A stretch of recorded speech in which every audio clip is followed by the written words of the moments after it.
बरसातों के दिन थे। कबूतर के बच्चे होने वाले थे। कबूतर ने अपने पेड़ पर ध्यान दिया। उसे लगा कि उसका पेड़ इन बरसातों में टूट जाएगा। उसे घर बदल लेना चाहिए, इससे पहले कि उसके अंडे बाहर आ जाएं। कबूतर अपनी कबूतरी से कहता है, देखो, मैं सोच रहा हूँ हमें पेड़ बदल लेना चाहिए। चलो एक नए पेड़ की तलाश करें। इन बरसातों में जरूर हमारा ये पुराना घर टूट सकता है। आप ठीक कहते हैं, चलिए। दोनों कबूतर और कबूतरी नए पेड़ की तलाश में निकल जाते हैं। उन्हें एक बहुत ही खूबसूरत सुनहरे रंग का पेड़ नजर आता है। कबूतरी कबूतर से कहती है, इस पेड़ को देखकर तो मैं आकर्षित हो गई हूँ। क्यों ना हम यहीं पर अपना घर बना लें? मगर मुझे तो ये कोई जादुई पेड़ मालूम होता है। इस तरह के सुनहरे पत्ते मैंने आज तक नहीं देखे। क्या कहा? जादुई पेड़? क्या सच में जादुई पेड़ भी होते हैं? हाँ, होते हैं। अरे नहीं होते, चलो ना यहीं घर बना लेते हैं। कबूतरी के बहुत जिद करने पर दोनों वहीं पर घर बना लेते हैं। कुछ दिनों के बाद उनके अंडे हो जाते हैं, लेकिन अंडे जहाँ होते हैं वहीं चिपक जाते हैं, वहाँ से हिलने का नाम ही नहीं लेते। इस बात का शक अब कबूतरी को होने लगता है कि सच में वो पेड़ जादुई है। वो कबूतर से कहती है, कितने हफ्ते हो गए हमारे अंडों को निकले, मगर हमारे अंडे जरा से हिलते भी नहीं। मुझे तो शक है तुम्हारी बात सच है, ये पेड़ जादुई है। क्या कहा? अब दोनों बहुत हैरान और परेशान हो जाते हैं। रोने की आवश्यकता नहीं है। क्या? क्या? कौन बोला? हाँ, मैं जादुई हूँ और मैं ऐसे ही जादुई नहीं हुआ। जादुई तो देखने से लगता हूँ, असल में मैं श्रापित हूँ। आज तुम दोनों के यहाँ होने से मुझे श्राप से मुक्ति मिली है। तुम्हारे अंडे मुझसे चिपक नहीं गए हैं। ये तो मुझे मेरे इस श्राप से मुक्त कराने में मदद कर रहे हैं। कल सुबह मैं अपनी पुरानी अवस्था में आ जाऊंगा और तुम्हारे अंडों से चूजे निकल आएंगे। सच में? हाँ, मैं तुम दोनों का आभारी हूँ। ठीक है, मुझे आपकी बात पर विश्वास है। कबूतर और कबूतरी पूरी रात सोते नहीं, अगली सुबह का इंतजार करते हैं। और सुबह होते ही, पहली किरण पड़ते ही चूजे बाहर आ जाते हैं और पेड़ एकदम हरा भरा हो जाता है। आलू, कचालू और चॉकलेट का पेड़। एक दिन आलू और कचालू सैर पर निकले। रास्ते में उन्हें एक ऐसा पत्थर मिला जो देखने में एकदम आलू की तरह था। कचालू ने कहा, अरे आलू, देखो, देखने में ये पत्थर एकदम तुम्हारी तरह लग रहा है। ऐसा लगता है ये सच का आलू है। मुझे भी ऐसा ही लग रहा है। इसे हाथ में लेकर देखूं? देखते हैं। आलू उस पत्थर को उठाने की बहुत कोशिश करता है, लेकिन पत्थर इतना भारी था कि उससे उठता ही नहीं। तब दोनों मिलकर, आलू और कचालू मिलकर उसे उठाने लगते हैं। उठा के जैसे ही वो उस पत्थर को पलटते हैं, अचानक वहाँ से एक बड़ा सा पेड़ निकल आता है। ये क्या?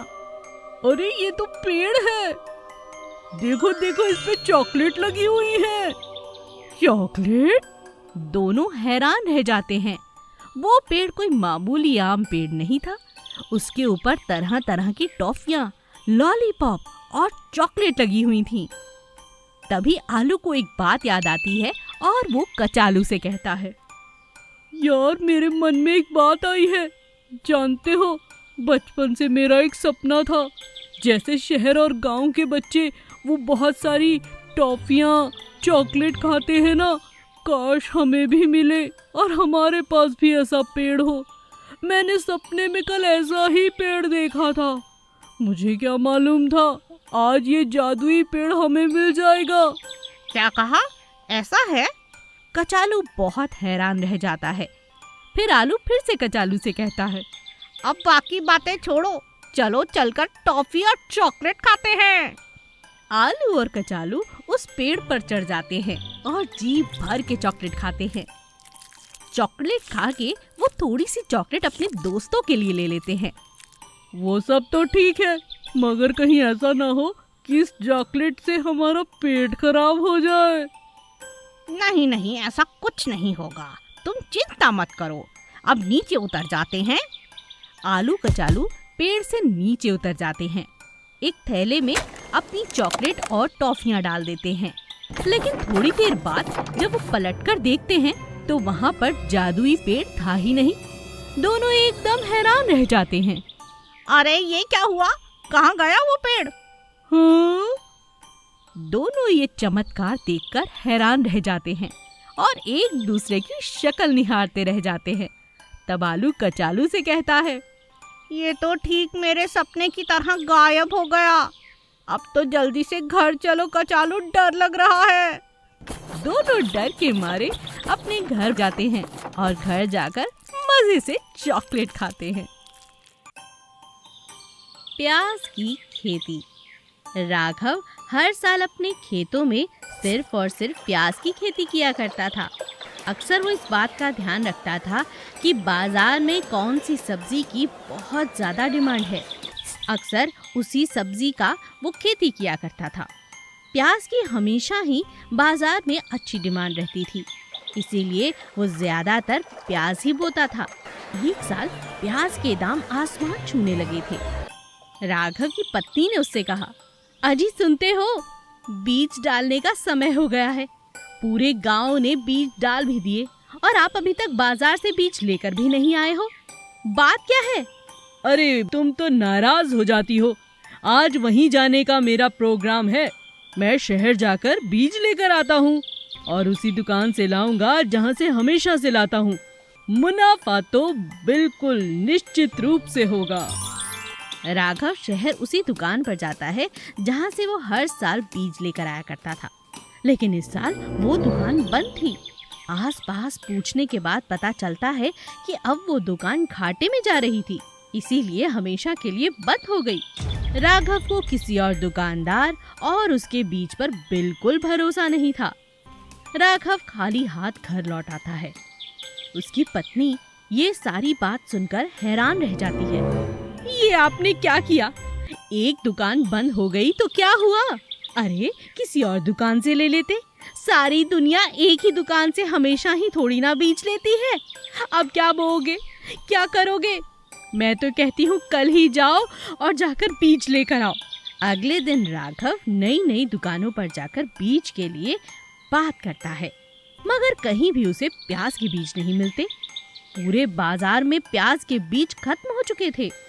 यही बात जब वो घर में पत्नी को आकर बताता है तो वो बहुत नाराज हो जाती है। हे भगवान, जिसका डर था वही हुआ। अब क्या करेंगे? मुनाफा तो छोड़िए, खेती करना ही मुश्किल है बिना बीज के तो। राघव मुस्कुराते हुए अपनी पत्नी से कहता है, मैं जानता था तुम यही कहोगी, लेकिन इस बार मेरे पास एक उपाय है। उपाय? कैसा उपाय? राघव घर में पड़ा हुआ एक पुराना संदूक खोलता है और उसमें से कुछ बीज निकालता है। अपनी पत्नी को दिखाते हुए राघव कहता है, ये बीज देख रही हो? ये मरते हुए माँ ने मुझे दिए थे।